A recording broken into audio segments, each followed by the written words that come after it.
പൊരുതി നേടി. പോലീസെടുത്ത കള്ളക്കേസിനെതിരെ 1.5 പതിറ്റാണ്ടിലേറെ കാലം നീണ്ട നിയമ പോരാട്ടത്തിലൂടെ നീതി കിട്ടിയ വാർത്തയിലേക്കാണ് ഇനി. കുടുംബത്തെ വേട്ടയാടെ പോലീസുകാർക്കെതിരെ 16 വർഷത്തെ നിയമ പോരാട്ടത്തിലൂടെ Kozhikode DC general secretary Shajir അറഫാത്താണ് ഹൈക്കോടതിയിൽ നിന്ന് നീതി നേടിയെടുത്തത്. 16 വർഷത്തിനു ശേഷം കുറ്റക്കാരായ പോലീസുകാർക്ക് 5 ലക്ഷം രൂപയാണ് നഷ്ടപരിഹാരമായി കോടതി വിധിച്ചത്.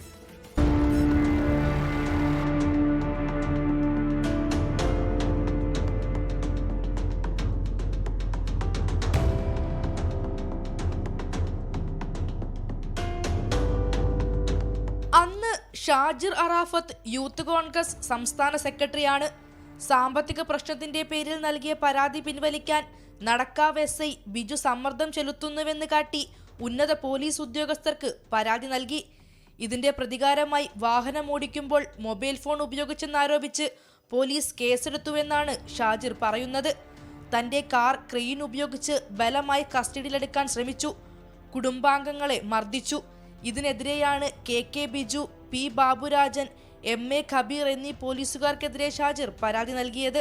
ഇനി ഒരാൾക്കും കേരളത്തിൽ ഇതുപോലെ സംഭവിക്കരുത്. അതുകൊണ്ടാണ് ഞാൻ ഈ നിയമ പോരാട്ടവുമായി മുന്നോട്ട് പോയത്. അവിടെ ഇൻ്റർനെറ്റ് കണക്ഷൻ ഇല്ലേ? അവിടെ മൊബൈൽ കണക്ഷൻ SMS അയച്ചാൽ ഡീറ്റെയിൽ കിട്ടൂലേ? ഇൻ്റർനെറ്റിൽ ചെക്ക് ചെയ്താൽ ഡീറ്റെയിൽ കിട്ടൂലേ? പിന്നെ എന്തിനാ എൻ്റെ വണ്ടി തകർക്കുക, എന്നെ ഉപദ്രവിക്കുക, എന്ത് വേണ്ടിയിട്ട് 176 IPCക്ക് വേണ്ടി എൻ്റെ വീട്ടിലേക്ക് വന്ന് എന്ത് തെളിവ് ശേഖരിക്കാനാ?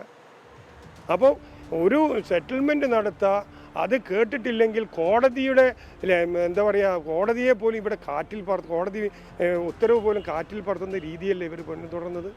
ഔദ്യോഗിക കൃത്യനിർവഹണത്തിന്റെ ഭാഗമാണെന്നായിരുന്നു പോലീസിന്റെ വാദം. കോഴിക്കോട് ജില്ലാ കോടതി ഈ വാദം തള്ളി. വ്യാജക്കേസ് ചമയ്ക്കുന്നതും മർദ്ദിക്കുന്നതും ഔദ്യോഗിക ഡ്യൂട്ടിയുടെ ഭാഗമല്ലെന്ന് കോടതി വിധിച്ചു. പരാതിക്കാർക്ക് 5 ലക്ഷം രൂപ നഷ്ടപരിഹാരവും കോടതി ചെലവും നൽകാനും കോടതി ഉത്തരവിട്ടിരുന്നു. ഇതിനെതിരെ പോലീസുകാർ നൽകിയ അപ്പീലാണ് ഹൈക്കോടതി തള്ളിയത്. നഷ്ടപരിഹാരം പലിശ സഹിതം നൽകണമെന്നും ഹൈക്കോടതി പറഞ്ഞു.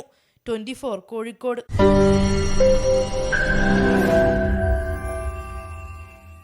ലോകത്തെവിടെയായാലും ഏത് സമയത്തും 24 വാർത്തകളും ഓഗ്മെന്റഡ് റിയാലിറ്റി പാക്കേജുകളും എക്സ്പ്ലെയിനറുകളും വിശദമായി കാണാൻ ഞങ്ങളുടെ YouTube ചാനൽ നിങ്ങൾക്ക് സബ്സ്ക്രൈബ് ചെയ്യാം.